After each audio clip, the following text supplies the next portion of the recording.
Problem 9. Violet's Own. It has been too much for you? I'm afraid so. It was Roger Upjohn who had asked the question. It was Violet who answered. They had withdrawn from the crowd of dancers to a balcony, half shaded, half open to the moon. A balcony made, it would seem, for just such stolen interviews between waltzes. Now, as it happened, Roger's face was in the shadow, but Violet's in the full light. Very sweet it looked, very ethereal, but also a little wan. He noticed this and impetuously cried, "You are pale, and your hand, see how it trembles." Slowly withdrawing it from the rail where it had rested, she sent one quick glance his way and in a low voice said, "I have not slept since that night." "4 days," he murmured. Then, after a moment of silence, "You bore yourself so bravely at the time, I thought, or rather I hoped that success had made you forget the horror. I could not have slept myself if I had known." "It is part of the price I pay," she broke in gently. "All good things have to be paid for, but I realize that you do not consider what I am doing good. Though it helps other people, has helped you, you wonder why, with all the advantages I possess, I should meddle with matters so repugnant to a woman's natural instincts." Yes, he wondered. That was evident from his silence. Seeing her as she stood there, so quaintly pretty, so feminine in look and manner, in short, such a flower, it was but natural that he should marvel at the incongruity she had mentioned. "It has a strange, odd look," she admitted after a moment of troubled hesitation. "The most considerate person cannot but regard it as a display of egotism, or of a most mercenary spirit. The check you sent me for what I was unable to do for you in Massachusetts, the only one I have ever received, which I have been tempted to refuse, shows to what extent you rated my help and my expectations. Had I been a poor girl struggling for subsistence, this generosity would have warmed my heart as a token of your desire to cut that struggle short. But, taken with your knowledge of my home and its luxuries, it has often made me wonder what you thought. Shall I tell you?" He had stepped forward at this question, and his countenance, hitherto concealed, became visible in the moonlight. She no longer recognized it. Transformed by feeling, it shone down upon her, instinct with all that is finest and best in masculine nature. Was she ready for this revelation of what she had nevertheless dreamed of for many more nights than 4? She did not know, and instinctively drew herself back till it was she who now stood in the semi-obscurity made by the drooping vines. From this retreat, she faltered forth a very tremulous "no," which in another moment was disavowed by a "yes," so faint it was little more than a murmur, followed by a still fainter "tell me." But he did not seem in any haste to obey, sweetly as her low-toned injunction must have sounded in his ears. On the contrary, he hesitated to speak, growing paler every minute as he sought to catch a glimpse of her downcast face, so tantalizingly hidden from him. Did she recognize the nature of the feelings which held him back, or was she simply gathering up sufficient courage to plead her own cause? Whatever her reason, it was she, not he, who presently spoke, saying, as if no time had elapsed, "But first, I feel obliged to admit that it was money I wanted, that I had to have, not for myself. I lack nothing, and could have more if I wished. Father has never limited his generosity in any matter affecting myself, but—" She drew a deep breath and, coming out of the shadow, lifted a face to him, so changed from its usual expression as to make him start. "I have a cause at heart, one which should appeal to my father and does not, and for that purpose I have sacrificed myself in many ways, though I have not disliked my work up to this last attempt.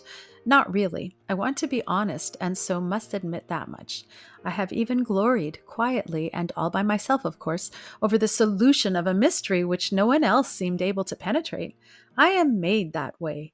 I have known it ever since, but that is a story all by itself. Some day I may tell it to you, but not now. No, not now.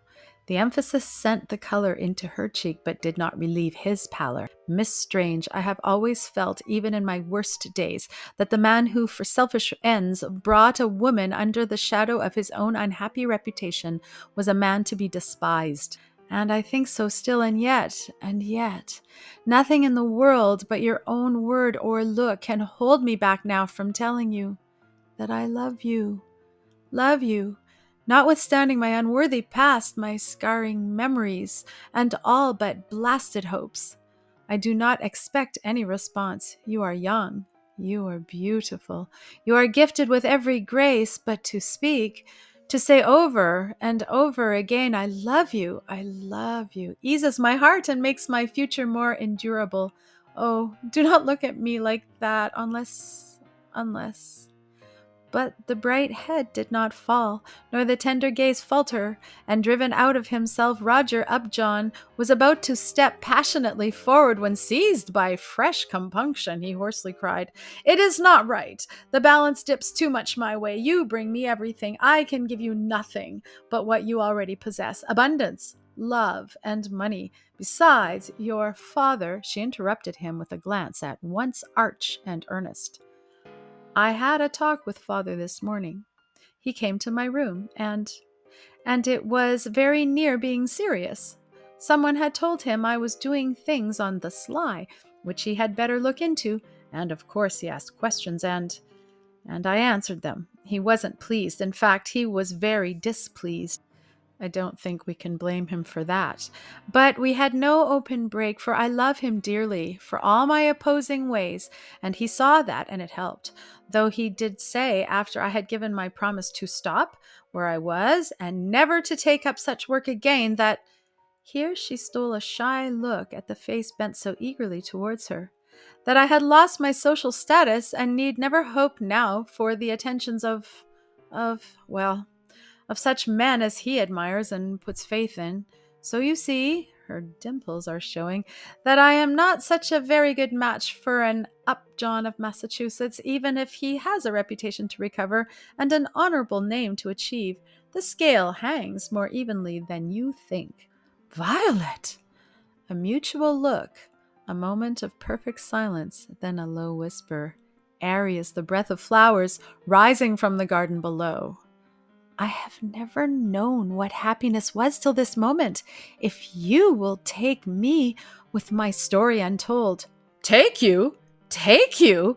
The man's whole yearning heart, the loss and bitterness of years, the hope and promise of the future, all spoke in that low, half-smothered exclamation.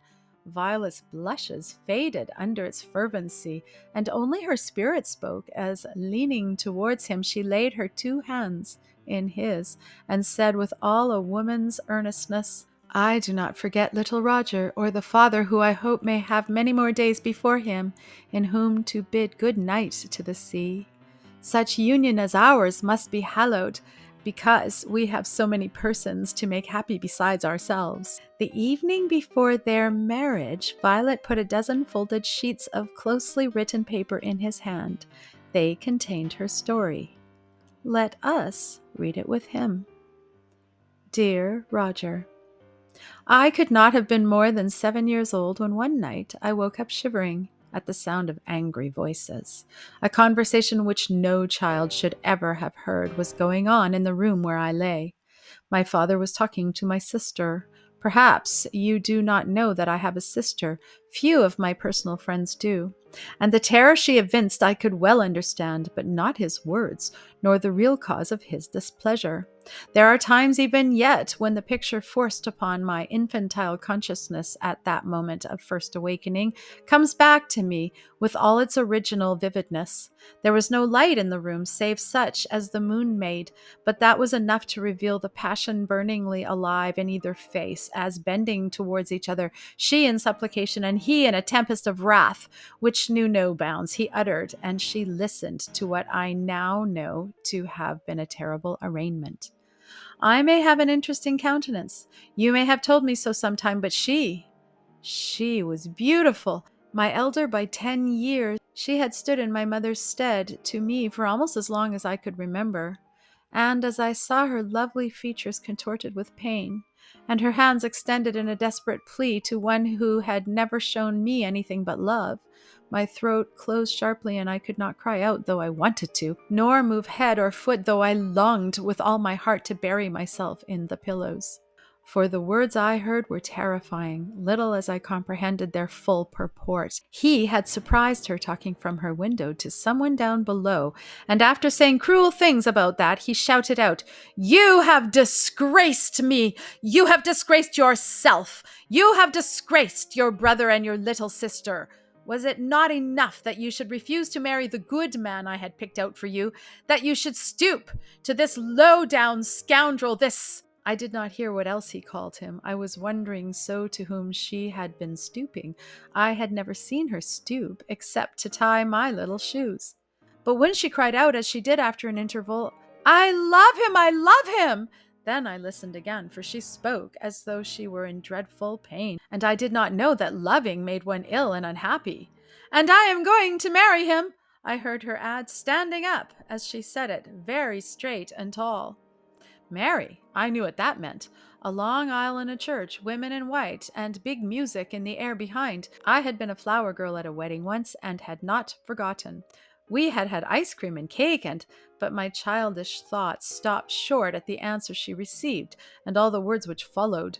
Words which burned their way into my infantile brain and left scorched places in my memory, which will never be eradicated. He spoke them all. She never answered again after that once, and when he was gone, did not move for a long time. And when she did, it was to lie down, stiff and straight, just as she had stood, on her bed alongside mine. I was frightened, so frightened.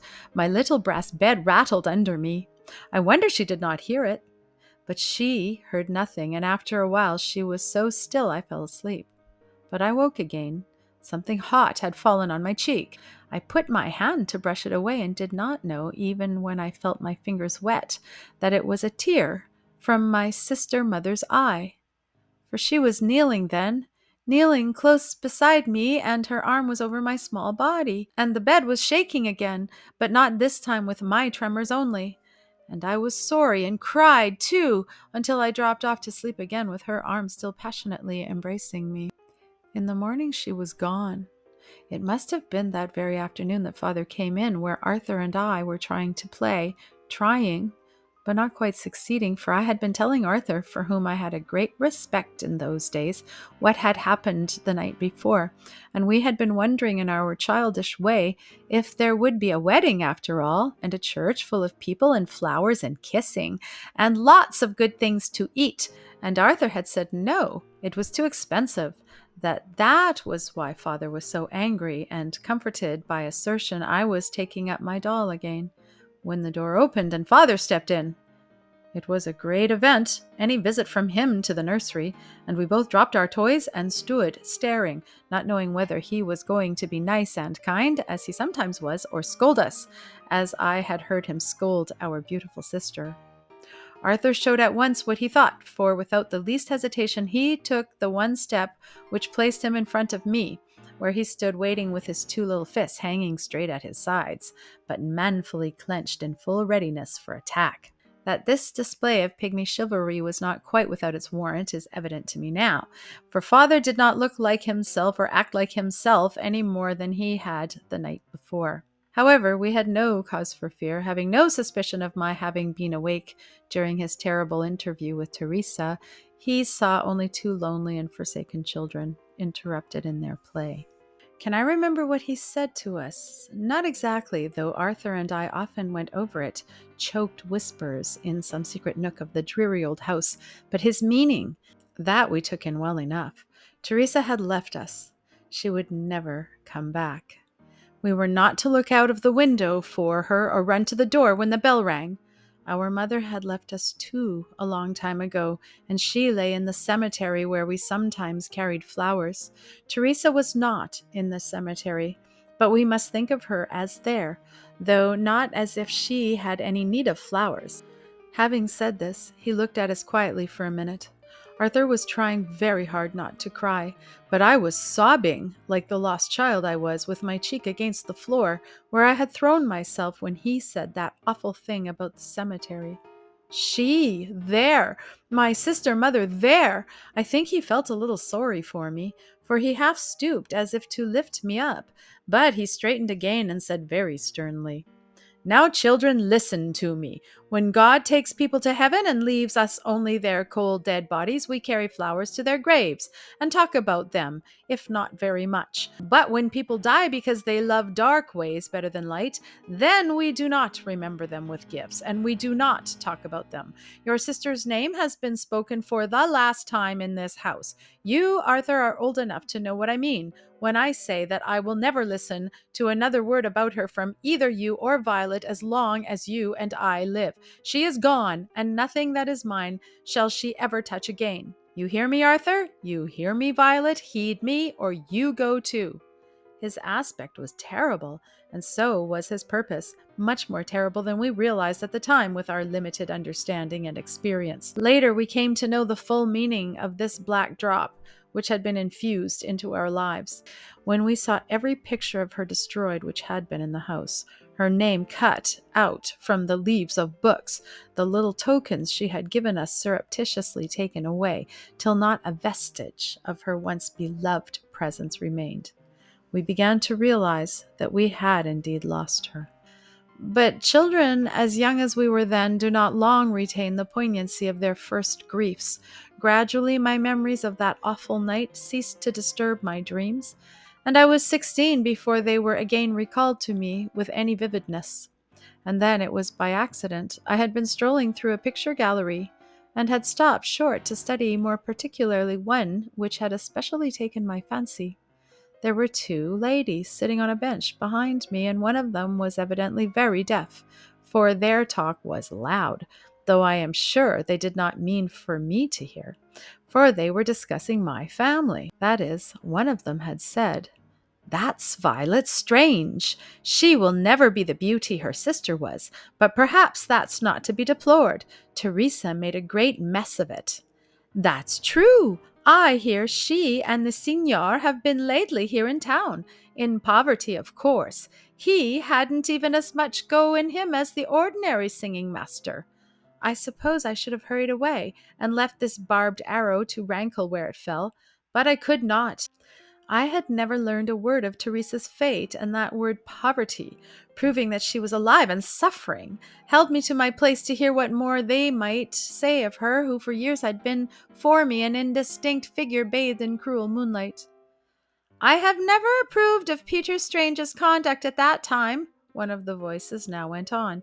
"He didn't handle her right. She had a lovely disposition and would have listened to him had he been more gentle with her, but it isn't in him. I hope this one—" I didn't hear the end of that.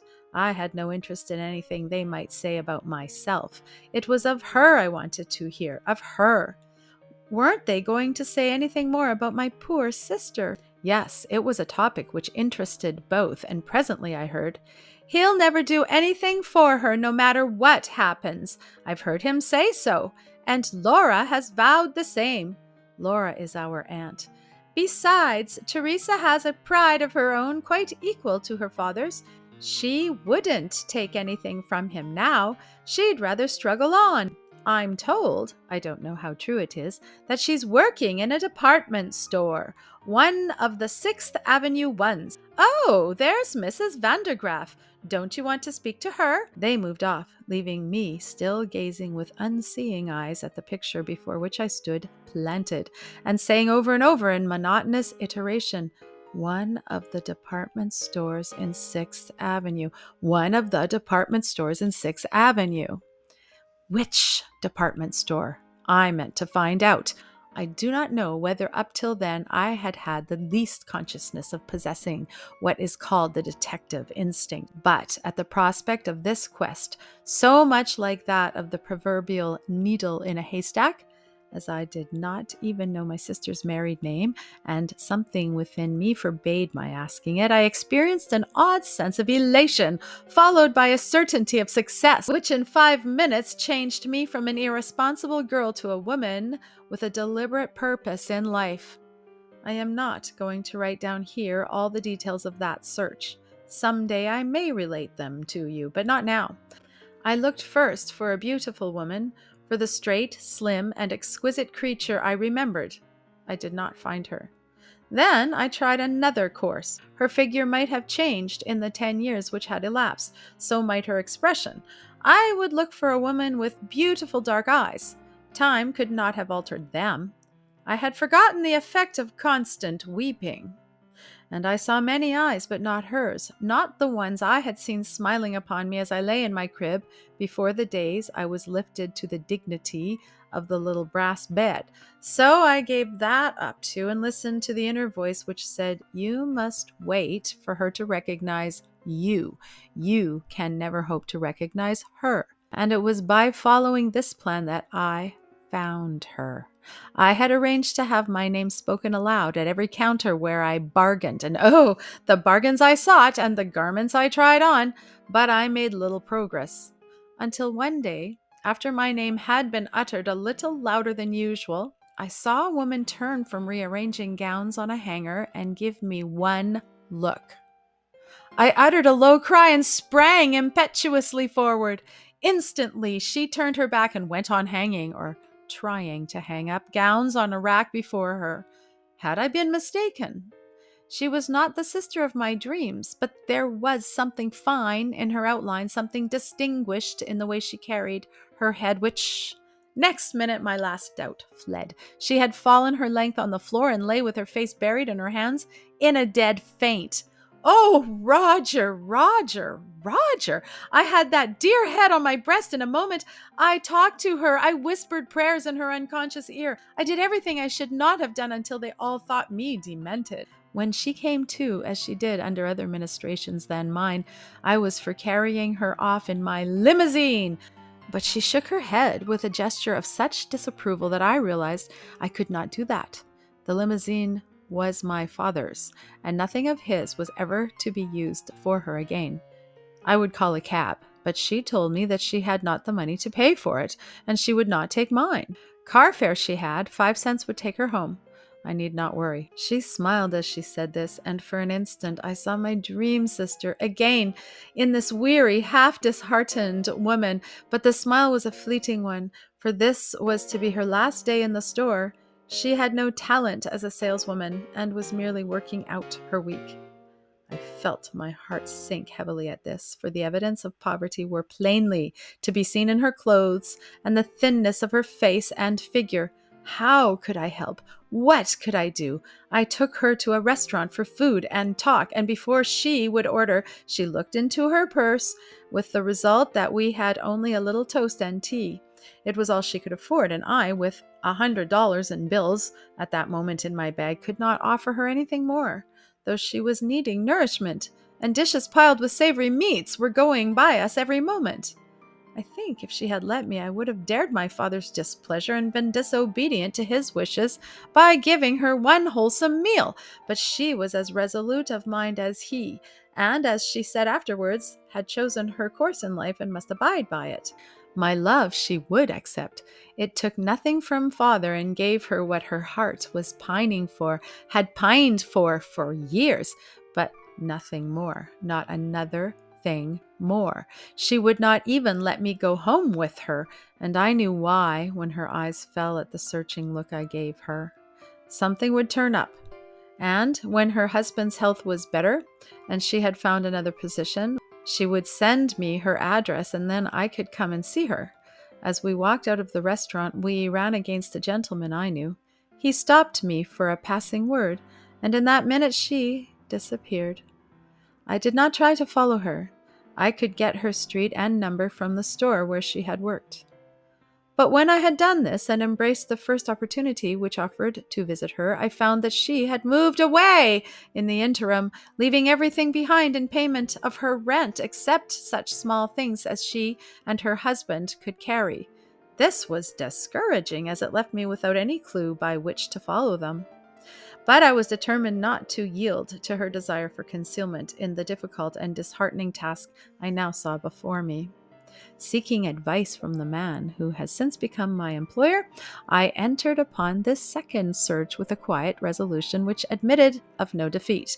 It took me 6 months, but I finally found her, and satisfied with knowing where she was, desisted from rushing in upon her, till I had caught one glimpse of her husband, whom in the last 6 months I had heard described but never had seen.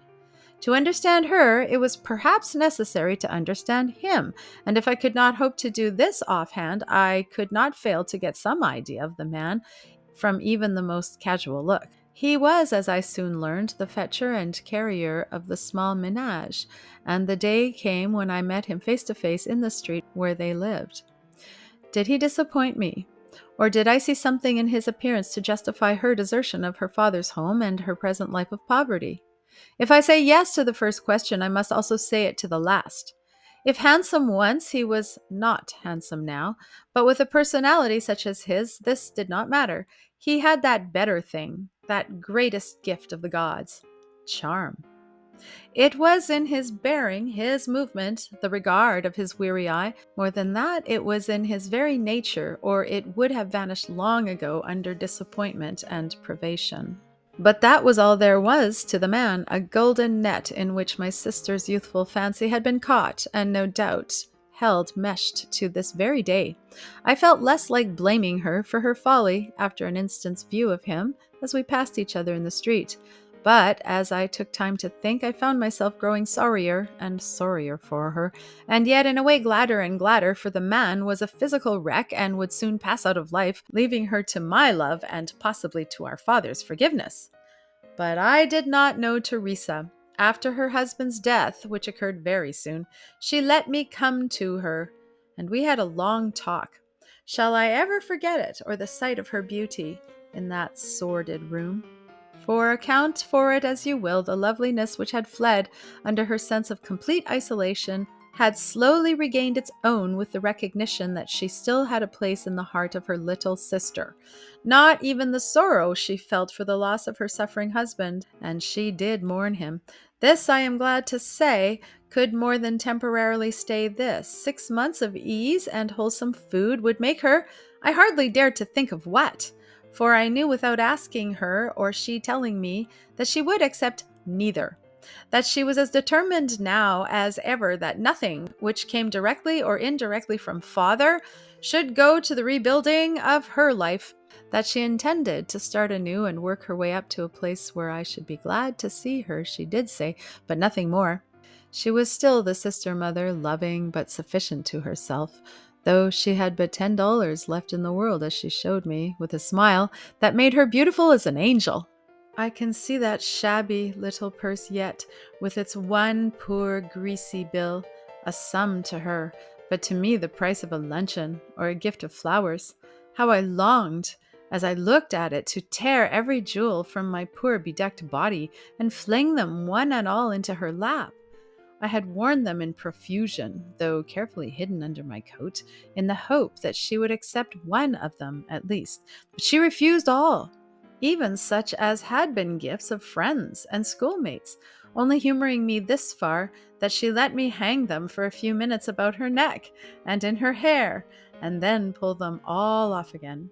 But this one vision of her in the splendor she was born to comforted me. Henceforth, in wearing them, it would be of her and not of myself, I should think. Well, I had to leave her and go home to my French and Italian lessons, my music masters, and all the luxuries of our father's house. Should I ever see her again? I did not know. She had not promised. I could not often go into the quarter where she lived without rousing suspicion, and she had bidden me not to come again for a month, so I waited, half fearing she would flit again before the month was up. But she did not. She was still there when... But I am going too fast. The meeting I was about to mention was a very memorable one to me, and I must describe it from the beginning. I had ridden in my own car as near as I dared to the street where she lived. The rest of the way I went on foot, with one of the servants, a new one, following close behind me. I was not exactly afraid, but the actions of some of the people I had encountered at my former visit warned me to be a little careful for my father's sake, if not for my own. Her room, she had but one, was high up in a triangular court. It was no pleasure to enter. But love and loyalty heed nothing but the objects sought, and I was hunting about for the dark doorway which opened upon the staircase leading to her room when, and this was the great moment of my life, a sudden stream of melody floated down into the noisome court, which from its clearness, its accuracy, its richness, and its feeling startled me, as I had never before been startled ever by the first notes of the world's greatest singers. What a voice for a place like this! What a voice for any place! Whose could it be? With a start, I stopped short in the middle of that court, heedless of the crowd of pushing, shouting children who at once gathered about me. I had been struck by an old recollection. My sister used to sing. I remembered where her piano had stood in the great drawing room. It had been carted away during those dreadful weeks, and her music all burned, but the vision of her graceful figure bending over the keyboard was one not to be forgotten, even by a thoughtless child. Could it be? Oh, heaven! If this voice were hers, her future was certain. She had but to sing. In a transport of hope, I rushed for the dim entrance the children had pointed out, and flew up to her room. As I reached it, I heard a trill as perfect as Tetrazzini's. The singer was Teresa. There could be no doubt. Teresa, exercising a grand voice, as only a great artist would or could. The joy of it made me almost faint. I leaned against her door and sobbed. Then, when I thought I could speak quite calmly, I went in. Roger, you must understand me now, my desire for money and the means I have taken to obtain it. My sister had the makings of a prima donna. Her husband, of whose ability I had formed so low an estimate, had trained her with consummate skill and judgment. All she needed was a year with some great maestro in the foreign atmosphere of art. But this meant money. Not hundreds, but thousands, and the one sure source to which we might rightfully look for any such amount was effectually closed to us. It is true, we had relatives. An aunt on our mother's side, and I mentioned her to Teresa, but she would not listen to the suggestion. She would take nothing from anyone whom she would find it hard to face in case of failure. Love must go with an advance involving so much risk. Love, deep enough and strong enough to feel no loss save that of a defeated hope. In short, to be acceptable, the money must come from me. And as this was manifestly impossible, she considered the matter closed and began to talk of a position she had been offered in some choir. I let her talk, listening and not listening, for the idea had come to me that if in some way I could earn money, she might be induced to take it. Finally, I asked her. She laughed, letting her kisses answer me. But I did not laugh. If she had capabilities in one way, I had them in another. I went home to think. 2 weeks later, I began in a very quiet way to do certain work for the man who had helped me in my second search for Teresa. The money I have earned has been immense, since it was troubles of the rich I was given to settle, and I was almost always successful. Every cent has gone to her. She has been in Europe for a year, and last week she made her debut. You read about it in the papers, but neither you nor anyone else in this country but myself knew that under the name she had chosen to assume, Teresa Strange, the long-forgotten beauty, had recovered that place in the world to which her love and genius entitle her. This is my story and hers. From now on, you are the third in the secret. Some day, my father will be the fourth. I think then a new dawn of love will arise for us all, which will stay the whitening of his dear head, for I believe in him after all. Yesterday, when he passed the wall where her picture once hung, no other has ever hung there. I saw him stop and look up, and Roger, when he passed me a minute later, there was a tear in his hard eye. The end. And this is the end of all the Violet Strange problems.